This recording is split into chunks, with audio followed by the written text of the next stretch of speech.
here, and I worked with Hank for many of those years, and I was thinking Hank might think, yeah, 28 years, probably 22 would be, you know,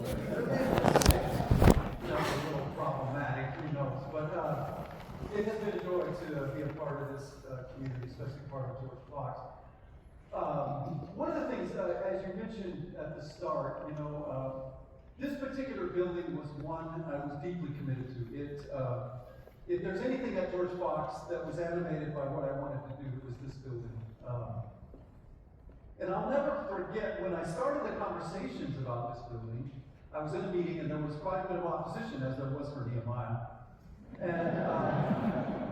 And one member of the group stood up and he said, you know, evangelicals don't need buildings. We worship in warehouses or, you know, closets or out in the lawn, whatever. And that's true. I don't disagree that God can be worshipped in any place, really. It's not confined to space. But it denies the sense in which beauty animates our commitments and visions. This building was designed intently to bring your attention to Christ. In fact, when it was initially designed without the chairs and anything, and I brought my granddaughter in, she's 2 years old at the time, and the first thing she did, I have a picture of it, is she looked up and she began to spin. And it was so powerful for me and the architect, because that was what we wanted. The idea was that you were drawn into the feeling of the presence of God. And even though I know He's outside the building, He's everywhere, but there was a sense in which it brought me to that. The stained glass that you see has been specifically designed. The stories have been brought out by students. The artists working in our community built them so that people would understand they're being called into a story. The building faces the cross because it is the cross that saves us and brings us into the kingdom of God through Jesus' resurrection. As you leave the building, you have images of the kingdom itself, and you're invited to participate in that, which we talked about this evening.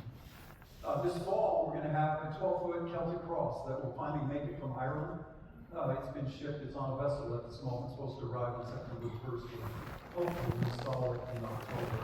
But the entire building was an attempt to form a space in which we encounter Christ uniquely within this community. So thank you for appreciating that, and I hope you understand it is deeply intended to be a spiritual space, a sacred space, a reverent space, as you referred to it tonight. So, I'm not used to speaking to here at the meeting, so you'll forgive me. I'm a historian, not a pastor. So it may not be normal, and you can always knock on the wrong It was in the middle of this past Saturday afternoon. I'm sitting in my home office upstairs, and I'm reflecting on my assignment that Jim gave me. Speak to the yearly meeting on the future hope for the church, using Nehemiah as a backdrop to that discussion, particularly Nehemiah 2. In my mind, I'm thinking, why did Jim ask me to speak on this particular assignment? I'm a historian of the 19th century, and I lead this university, obviously. But I'm not a theologically trained person, nor am I a pastor. And as one of my university colleagues noted to me, perhaps the better question is why I accepted this assignment in the first place. And true, and for the life of me, I don't remember really why that was, but I am here amidst you. So I'm still sitting in my home office, and I'm trying to construct something that might speak to you and address questions that you might have. And as I was deep in thought, I heard the back door open, and my granddaughter's 3. And you can always tell when she comes in the house. So she jumps in the house and says, "Grandma, where is Granddad?" And I know that's a key for me to run down the stairs. And as I come down the stairs, she's standing at the base of the stairs. And I say to her, "Ellie, the house is closed today. I am trying to work." And she knows what to say. She looks at me and she says, "No, Granddad, your house is never closed to me." Well, she knows me all too well. Of course, the house is never closed to her or much of anyone. Perhaps that's a reflection as well of what the church should be. But the afternoon interruption might mean my thoughts today are a little less coherent as the rest of the afternoon I spent in child's play. But in the middle of the 4th and the 5th century, the Babylonians, as you know, conquered Judah. They destroyed the temple, and they enslaved some of the finest people in the Jewish community. The Jewish community faced challenges in its past, but this historic defeat presented an existential crisis to the community. Babylonians did everything in their power to destroy the Jewish religious practice. They destroyed the temple. They removed its religious leadership. Literally everything about the Jewish experience would change in Babylonian exile. Worship and sacrifice at Solomon's temple, the rhythm of daily life, including the Sabbath, the availability of appropriate food as designated by the Torah, the nature of the close neighborhoods that existed in Jerusalem, and the feeling of national pride in the capital city. In a real sense, the Jewish community could have ceased to exist in exile. But as you know, that is not what happened. Rather than assimilating or fading away, the exiled Judeans adapted and profoundly transformed their religious practice and identity. Instead of relying on centralized temple sacrifices, the exiles developed during this era new foundational tenets of Judaism, transforming it from a localized, land-bound religion into a faith that was transportable and survived into what we know as the diaspora. Furthermore, the prophets from that era, led by Jeremiah, actively encouraged the exile to build homes, to plant gardens, and to participate in Babylonian society, striking a balance between integration with the non-Jewish community and religious preservation. Jews participated and even led in the flourishing of their neighbors. Some of its greatest leaders and stories come during the exile. The ones hopefully you love: Daniel, Hananiah, Mishael, and Azariah. These leaders not only preserved the faith of Yahweh, but they modeled what it meant to be citizen leaders in a foreign land. This period in Jewish history concluded when Persian King Cyrus the Great conquered Babylon, allowing the Jews to return to Jerusalem to rebuild the temple, reintroduce Torah worship, and practice and rebuild the walls of Jerusalem. So Nehemiah is a companion text, not just with any book, but with Ezra. And it's part of three movements to restore Jerusalem. How many of you have read Nehemiah or Ezra? Oh, okay. You know, there's a wonderful book that's entitled The Old Testament is Done. And one of the great tragedies in the church today is that what the gentleman did is he surveyed sermons in churches. And the number of sermons regarding the Old Testament has gone down since the 1950s, to the point today that it's less than 10% of any sermon that occurs in the evangelical church. And part of that is the need to sort of focus on the story of Christ as opposed to the church. But there's much to learn about the people that preceded in the Old Testament. So Nehemiah is a companion text with Ezra and part of three movements to restore Jerusalem. The people have been in exile, which is discussed in 2 Kings 24 and 25. And what you have is a little outline. Now, one side story here. There's a bunch of charts, and the charts are going to become important in just a minute. Usually, at least when I've come to the meeting in the past, the meeting is either in Bounded or in Canyon County. So when Jim asked me to do this, we did a PowerPoint, and we worked on that first. And then Jim said, it's really in the town. And I became a victim of my own design. Because I designed this building to be tech-free except for speakers, and so there is no way to try to present anything of a PowerPoint nature within this room. So the bottom line is that's why you have the little outline in front of you, which just shows you where I'm going, really. And then it gives you a series of charts that are going to connect the Old Testament world to what we're experiencing today. So that's what you have. If you don't like what we're covering, you can always draw and find things that you like to put in that environment.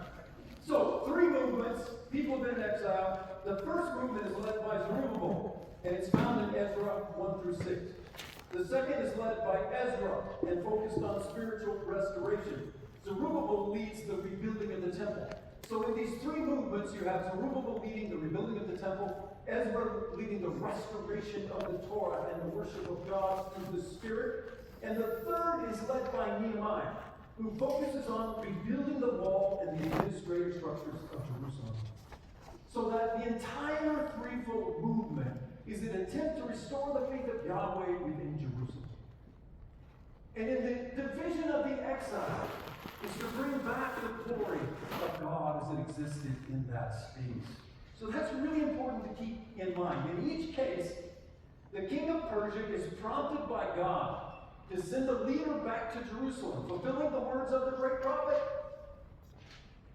Jeremiah, to help build aspects of the old culture. See, in class, you're supposed to fill in the blank. Each leader, each Zerubbabel, Ezra, and Nehemiah, each leader is successful to some extent, but fails to achieve the goal in the end. So why is the story even important? In other words, these three people are given this task by God to bring the faith of Yahweh back to his people. But the reality is in Nehemiah 13, the end of the story is they do not succeed. In fact, on your own time, read Nehemiah 13. It's not a nice chapter. Nehemiah gets really upset. He starts hitting a bunch of people. He tears people's hairs out. And he's doing that because they have neglected God. And in spite of all the work that he's engaged in with the power of God, they have not returned as God had wished. So why is this story even present? Because every generation of followers meet challenges, and they have to determine, what does it mean to be faithful to God in my generation? And so the story is important to reflect on for all kinds of reasons, and hopefully it will relate to some of the ways in which we need to relate to God today. So what are key elements of Nehemiah's story? So first, even in an exilic period, God empowered leaders who remained faithful. Zerubbabel, Ezra, and Nehemiah all remained faithful to God, but they had to find that faithfulness in new ways. So actually what's more important in some ways was the way in which they adapted to their environment. So what did that mean? Without the temple and without control of the calendar, the leaders experimented and they developed new practices that served to reinforce the worship of Yahweh and define the community in ways they never thought of. What does that mean? At the center of this effort was, sometimes I think one of the hardest things for us today is to try to think back and say, what was it like to be a person that understood the text at the time? Well, there's no Bible. There's just a series of scrolls that are kept and interpreted and read by priests within an environment where people hear. So what do you do when there's a priestly class is absent, when the temple has disappeared? You can cry about it, you can lament it, which they did do. But you can begin to think perhaps God would engage us in new forms to understand how he's working in our community. So what did they do? It was the first effort to codify the Hebrew Bible in a form that's more like we would know it today. They began to seamlessly put it together, which had not been done before that point. Further, the leaders, while they retained what they believed were the most essential qualities of being Jewish, they developed skills that served their conquerors. And you know that through the stories of David and Hananiah and Azariah and the rest. They achieved prominence in their roles in Persia, which enabled them to be able to influence the king on behalf of the Israel people when the time was right. So they balanced their commitment to God with a commitment to the community, which was outside of the community of faith. They didn't serve their own system in exclusivity. They became engaged in the community as a whole. So what God did with them in that environment was completely different than what he did with them in the community of Israel. Second, prayer, as you know, was a central practice of Nehemiah's life, and it's found in verses 1 through 8. It was also a central practice of Daniel and every other leader during that period. And you'll notice that when Nehemiah hears from God that he has to ask the king if he can go and rebuild the wall, he begins to think about, what is that experience going to be like? How will the king receive me? Because he had become a very important part of the overall kingdom role within the king's system. So what did he do first? He silently prayed to God to find out how he should indeed approach the king. His faith and his patience paid off. The king not only allowed him to travel to Jerusalem to rebuild the city of his ancestors, but he provided safe passage through letters and timbers. So there was a sense in which Nehemiah's administrative talent came forward. He knew what to ask for. He knew the kinds of ways and systems that he would need to get to the place that he had actually accomplished the task that God had asked him to do. So this highlights how faith in God's providence indeed opens doors. It did so for each of these leaders. And as I've already noted, each leader was selected uniquely for the task at hand. The skills they developed while serving in Babylon enabled Zerubbabel, Ezra, and Nehemiah to take on the task God had called them to do. In Nehemiah's system, it was talented administrator. Rather than rushing into the work, he exercised remarkable wisdom. You'll remember from the story that after arriving in Jerusalem, he rested for 3 days. And then he conducted a covert night inspection of the broken walls.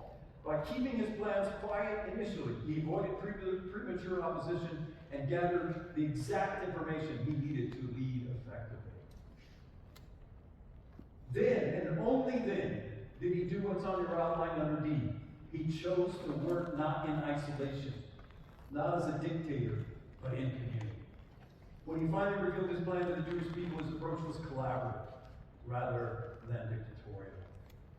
But in the end, what's funny, of course, is all of that development that he had engaged in some senses, was challenging. Because as with any meaningful endeavor, Nehemiah's initiative faced what? Immediate pushback from local adversaries. In this case, it's Sanballat, Tobiah, and Geshem. Change is never easy, ever. There is something about the human condition that seeks stability and normalization. Scholars argue that the human brain is fundamentally structured to favor predictability over uncertainty. In that context, change is easier when a community faces disruption because they are forced to innovate. So think of this. Perhaps the main learning lesson in the story of Nehemiah is not the rebuilding of the wall. Because in a real context, the rebuilding of the wall does not result in the outcome that he sought. What's more important is what he did before that. What they built in Persia revolutionized the work of Yahweh throughout the later of the Roman Empire. And it initially provided the main access for Paul's movement in the church, the synagogue.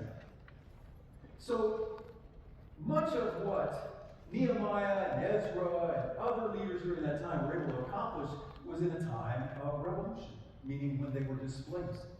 Why? Because when you're displaced, when things aren't normal, you're willing to experiment. You're willing to step out of where you've been and try something new. Well, isn't that true of our own experience? It at least is for the university. Our own experience through the COVID epidemic testifies to this. The epidemic forced our communities out of generational patterns of education and relationships that were dominant. They just did. Now, some people just stick online all the time. That's not what I'm talking about. At North Fox, we had done little with digital systems, almost nothing prior to the pandemic. During the pandemic, we had to. They wouldn't let us teach. So either we figured out what to do with technology, or we weren't going to be in business where we couldn't continue our mission. And the funniest thing was, opposition disappeared. It didn't disappear before. Why did it disappear in the midst? Because disruption forced reconsideration. And it forces people to evaluate what's most important in the moment, meaning the method or ultimately the mission. And so it was the same for many of the Jewish people. GFT, as we now call it, is a normative pedagogical system in the university. And in Nehemiah's world, it was a people who remained around Jerusalem, who created new power structures and new forms that the rebuilding of the temple and the walls of the city would displace, and they didn't want that to happen. They had intermarried with other populations, and so the return to the worship of Yahweh was a serious obstacle to the way in which they'd already committed to live. And it was very difficult for them to consider and to have confidence in the vision that he was called for. But what he was committed to doing was aligning his work with where he believed God was leading him. And of course, in the end, it was marginally successful, but it didn't lead them to where he ultimately wanted to go. His ultimate goal was not fulfilled, which was to restore the heartfelt Torah worship of the people of Israel. So, now you have these graphs that are recorded. What I want to think about for a few minutes is, it's interesting to think about the Jews of the ancient world. We haven't experienced anything like that. torn up by war. We have places in the world that are torn up by war. To have their entire country destroyed, your religious temple taken down, your priesthood gone, your leaders moved and taken slavery from that country. So can you wrap your mind at all around that experience? It would be tremendously difficult. And for the people that are in exile, as we've already suggested, they've had to really seriously think about how or if I should retain my faith in this new environment. They actually did it very, very well. We're not in that space, but we are in a space that's quite different. And what I want to do for the rest of the time that I have tonight is define that space for you. And then tomorrow night, if you want to come back,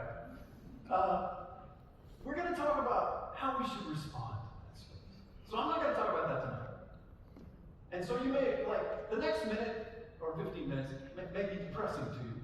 But what I'm going to say to you is, I'm not really into depression, I'm into reality. What are the circumstances that I find myself in, and how should they be addressed as a result? So, as we consider our present circumstances, I actually think we find ourselves in a similar situation to the people of Israel in the 4th and 5th centuries BC. We are not faced with the overwhelming destruction of our culture, certainly, but many of the systems that have created our present culture. We do not express any longer a common story that holds us together. We are experiencing not just change in incremental terms, but a change of age. So one of the things that's so dislocating for us is it's not just about the change of the iPhone or the change of this educational system or the loss of community in some forms. It's all of them at the same time. That's a change of age. So this culture is having to reimagine what should it look like as we move forward if we're leaving all our systems behind. We are experiencing that in very powerful ways. So most of the news I have is not positive, oh well, but let's start our conversation with a description of where we are. All right. So the first title says the church in decline. Let's look at two systems. One, the Catholic system. It's one of the largest systems in the United States. And what we're going to find in this entire period is that secularism is risen everywhere in America. So the first chart that you see illustrated is Catholic mass attendance versus population in the Archdiocese of Detroit. And all you need to notice is that the Catholic system is one of the largest in the United States, and is particularly large in urban areas. And I picked Detroit because it's representative of the whole country. So in 2011, the average weekend mass attendance in the Archdiocese was about 231,000 people. Now some of you are thinking they're not really part of the kingdom of God. Anyway, that's another point. So I'm not taking that point. I'm just saying that as sociologists look at faith in the United States, the Catholics are included, all right? So in 2011, the average mass attendance was 231,000 people. Then it dropped below 200,000 by 2015, and it declined to 163,000 by 2019. The most recent data suggests that from 2024, that when mass attendance is finally dropped to 140,000, it's basically just declining at a rate of 4% annually. So at that rate, the number of people in Detroit attending mass in 2035 will be less than 100,000. So within the Catholic community, then, the trend is downward. What does it look like in the entire religious landscape? So the next chart you have is a religious composition by geography. And the reason I presented it this way, these are all from a particular scholar. The reason I presented it this way is because you could probably think in a lot of different ways. Well, maybe that's true of the cities, but it's not true of little towns. So what this data is it's broken up by large metros, small town, and rural. So like, St. Paul's like small town, or maybe Newburgh's like small town and St. Paul's rural. I'm not sure. I didn't actually look up a breakup for that particular period. But this is a chart from 30 years, right? No, 50 years, 1972 to 2022. And it looks at the change of the number of people who are within those church dynamics in those regions throughout the country. Now, the one positive thing about it is that of all the numbers, there's one that's bigger today than it was back in 72, and that is, oh, very nice, thank you. It's evangelical. So on one level, it's good news on the first part, which is they're a bigger percentage. It's bad news on the second part, which we'll find out in a minute, and there's far less of it. But there's certainly a bigger number. So whether you're in large metro, smaller metro, small town, or rural, the number of evangelicals has marginally increased during that time frame. Everybody else has fallen significantly. And of course, people that are in mainline churches, those systems have simply collapsed over time. What's the one that has grown dramatically? It's the red one. What they call in all the newspapers, the nuns. These are the folks that basically say, I don't identify with anything that would be religious. And no, look at that. In 1972, in large metro areas, it was only 8% of Americans. Today, 28, almost 1 in 3. Smaller metro, 6%, 1972. 32% in 2022. 1972 in little rural areas, it was down into 2 percentage points. Today, it's 25%. So one of the most fascinating things to me was like, there's not a large difference in any place within the country. If there's movement within this conversation, it's a movement away from faith, not towards it, even though there's a small number in the evangelical community that are strengthening themselves. So America is becoming, if it not already is, a vaccinated secular country. Wow! Maybe there's good news here. Early childhood faith and moving into adulthood. How about that? Now this is a really interesting chart. Excuse me. Although the general news suggests religious decline in the overall population of the country, perhaps we're doing better with our own children. Unfortunately, the answer is no. The chart you see in your handout, basically it shows on the left the number of people who are committed to a particular faith, and then how they migrate over that same period of time. So the ultimate result is, there's a number of things that you might observe in the chart, but the clearest category is the growth of the same thing we just saw, the growth of the nuns. So even within the church, we are not able to retain our children within the broader communities that we have, particularly within the denominational structure. They are moving outside of that, either into different kinds of communities or into nuns, meaning they're not a part of the religious community as a whole. So, move to the next one, the one that's just called the nuns. So what do you notice? Hopefully you'll see the red lines jump off the page. The share of each sample that reports that they never attended religious services. In the 1970s, that group was never more than 10% of the population. It was about 5 points higher among folks living in big cities, but that did not last long. Beginning in 1990, the lines for the 3 largest geographies began to rise early. Now, never attenders. I never darken the joy of the church is between 30 and 35% of each graph. Furthermore, in every graph but the rural graph, the nuns are the largest share. Secularization is absolutely happening in densely populated areas like cities, but it's also common in small towns. Even in rural America, the nuns make up a quarter of the population. Then look at the 4 categories of evangelical, mainline, black Protestant, and Catholic. The share of those groups who are members of the church by age. This is the one with the purple graphs and the 4 categories that go parallel across the page.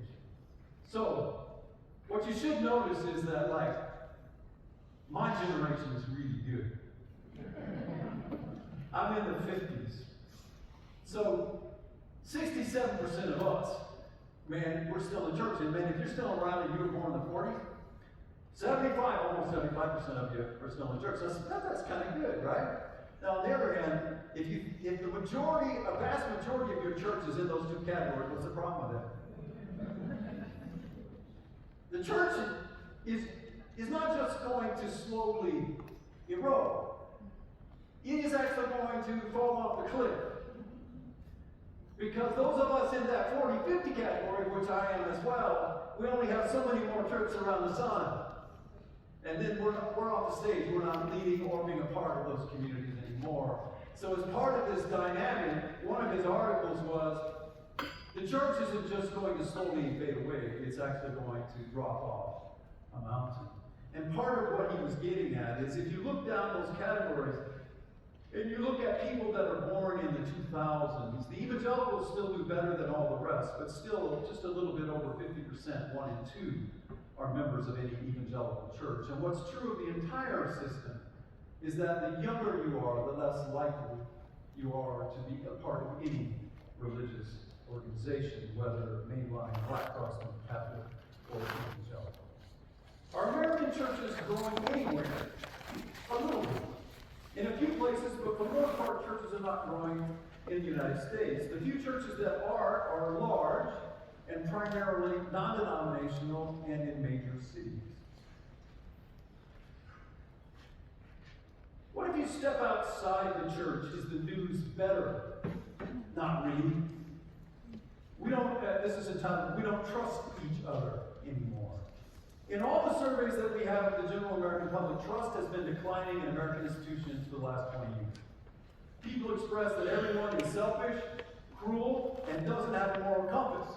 Except for themselves, of course. That's the one I always find interesting. It's like, everybody I know is selfish, cruel, and doesn't know morality. But me. People don't start a company, this is the kind of things you'll see. People don't start a company to build a great product. They do it to make themselves a fortune. Politicians don't run for office because they want to make life easier for citizens. They do it because they're powerful. Organized religion has not bucked the overall trend either in this trust system.